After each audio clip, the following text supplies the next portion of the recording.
श्री माऊलींचं आणि तिथं त्यांना पत्र दिलं, व्यवस्था केली, तिथं त्यांची अन्नदानाची तिथं व्यवस्था, झोपण्याची व्यवस्था, अशा प्रकारे चौकच्या अगोदर 1 किलोमीटरच्या अंतरावर आपला चौथा मुक्काम, पहिला मुक्काम वडाळा, दुसरा मुक्काम वाशी, तिसरा मुक्काम विठ्ठलवाडी, चौथा मुक्काम नाडाळ आणि नंतर 5वा मुक्काम खोपोली. खोपोलीला स्टेशनच्या अगदी बाजूला, कारण तिथं 3 तारखेला आपण पोहोचतो खोपोलीला. आणि तिथं नेमकं ते गेल्या वर्षी आपण जो हॉल घेतला होता तिथं लगीन सराय असल्यामुळे तिथं 3 दिवस त्यांचा हॉल बंद.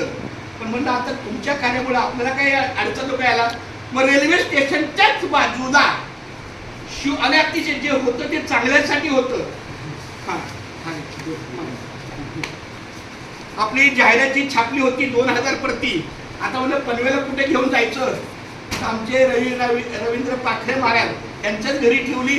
त्यांनी अक्षरशः 2000 प्रती जशा आपण नेल्या होत्या तशा त्यांनी जबाबदारीने आणून दिल्या. आता ही आपली व्यवस्था गाडीमध्ये असेल आणि आपल्या पंढरीच्या मार्गापर्यंत. तर सांगायचं की आपण